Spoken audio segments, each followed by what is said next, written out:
The October 7th massacre in Israel unleashed a surge of anti-Semitism around the world. Well, a ministry called Jewish Voice has launched a new campaign calling on Christians to stand with their Jewish neighbors. 2024 has been called a peak year for anti-Semitism. The number of anti-Semitic incidents worldwide doubled from 2023 and rose 340% from 2022. Even in America, Jews face greater threats of discrimination, online harassment, and physical violence. To combat this growing tide of anti-Semitism, the ministry Jewish Voice recently launched the Love Your Jewish Neighbor campaign, encouraging Christians to reach out with love and support of the Jewish people in their communities. Led by Jonathan Bernis, Jewish Voice exists to transform lives and see all Israel saved. For more than 50 years, Jewish Voice has brought both humanitarian aid and the gospel message to Jewish communities around the world, growing the Messianic Jewish community and engaging the church to love Israel and the Jewish people. Well, with us now is my dear friend, the president of Jewish Voice Ministries, Jonathan Bernis. And Jonathan, it's a real pleasure to have you with us. Oh, it's so great to be back, Gordon.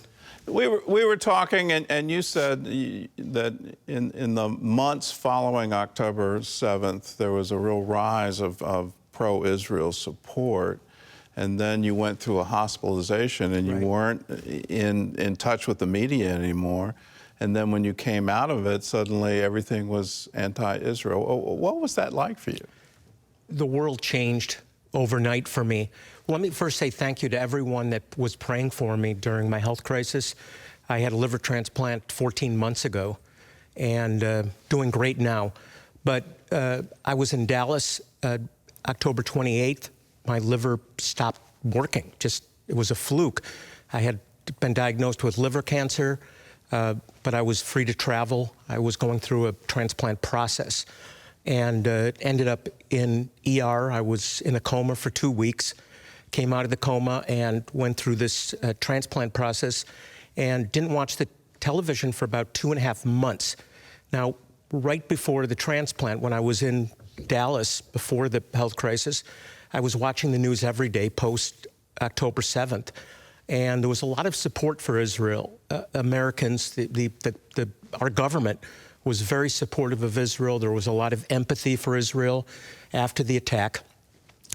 And then I turned on the television 2.5 months later, anti-Semitism everywhere. I saw it in everything. I saw it in our policy. Israel, of course, was criticized as soon as they started to fulfill their commitment to destroy Hamas, a terrorist organization committed to Israel's destruction. And Israel was the one being blamed for genocide, which is completely contrary to the truth. And it was just, the world turned upside down overnight for me. Well, I've been saying truth has been turned upside down. It makes no sense. Here you have Hamas call, from the river to the sea means genocide. Let's wipe out every single Jew and let's wipe Israel off the map. Yeah, that's the genocide. Yeah, that's Hamas. The terrorists, right? They're the ones who started it, and it just seems to be. Are you kidding me? To say Israel is engaged in genocide, it just doesn't make any sense. No. And that narrative seems to be continuing, and not just continuing on sort of Middle Eastern stages, but on the stage of the UN and the international courts and within American universities.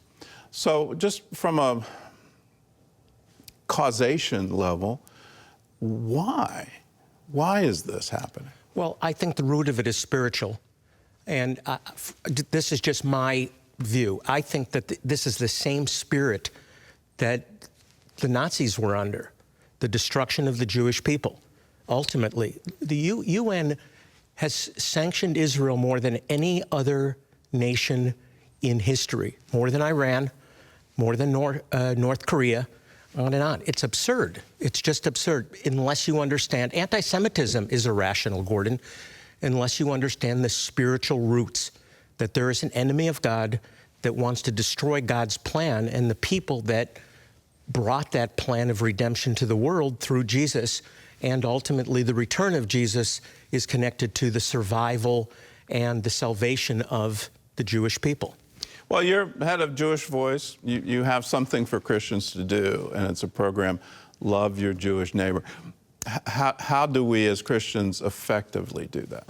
Well, one is prayer. I think that the church, and our focus on Love Your Jewish Neighbor is to educate the church and to inspire the church to be proactive in speaking out against anti-Semitism, to love their Jewish co-workers, neighbors, extended family members, and to take a stand against anti-Semitism.